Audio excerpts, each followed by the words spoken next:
Hello and welcome to ashford.com. You are watching an interesting video on high-intensity interval training, HIIT, exercise and fitness programs.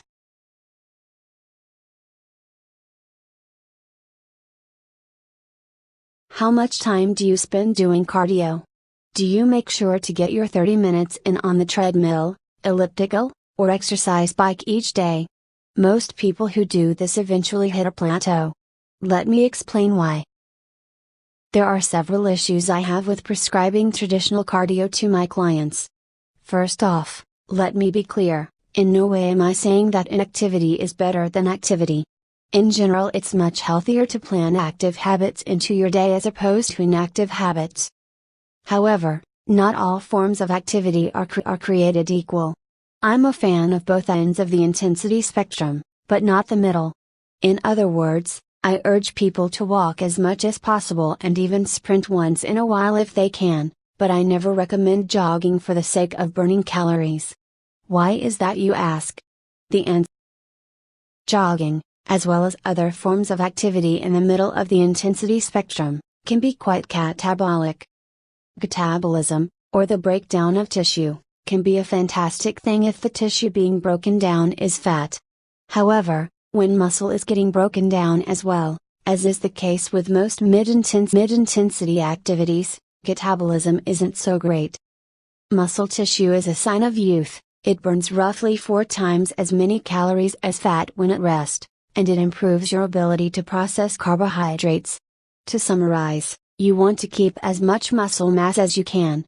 Anything that breaks down muscle tissue should be avoided like the plague.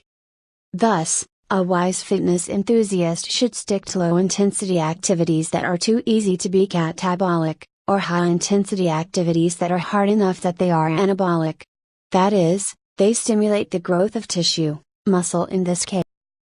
Another problem I have with traditional cardio is the fact that, as you do it more and more, you get better at it. If you run a mile every other day for just a few weeks, you'll burn less calories running it in the last week than you did the first time, even if you ran it a bit faster than the first time. As your fitness increases, the efficacy of mid-intensity cardio decreases. You're going to have to 1, go further, longer, or 2, go harder, faster in order to even maintain the same level of caloric burn you started with. Going longer or further just increases the time investment, so that's not an effective long-term strategy. On the other hand, if you continue to go harder or faster, you soon won't be in the mid-intensity range anymore. In fact, you'll end up in the range that I recommend and that I'm here to talk about, the high-intensity range. So why not start there in the first?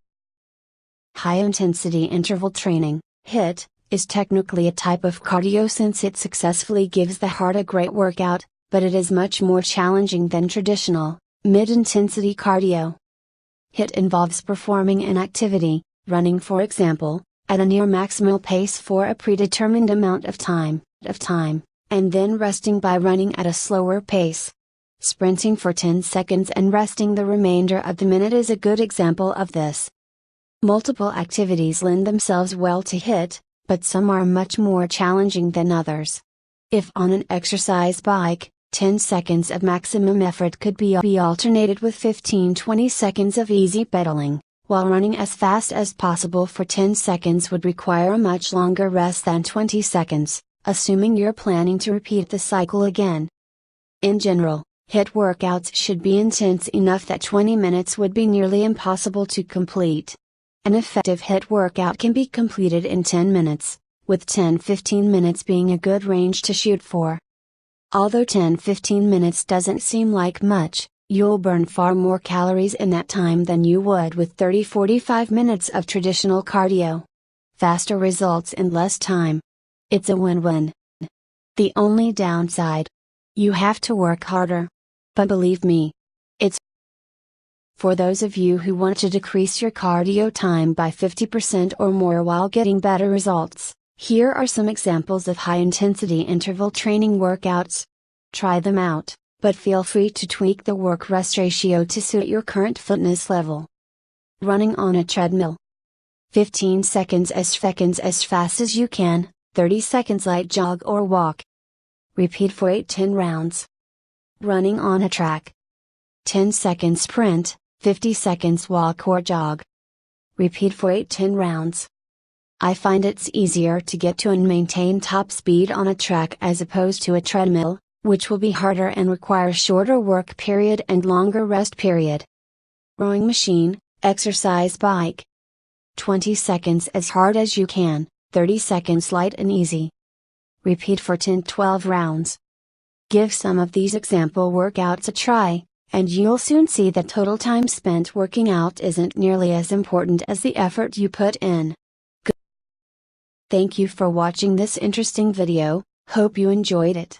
Stay tuned, and subscribe this channel today.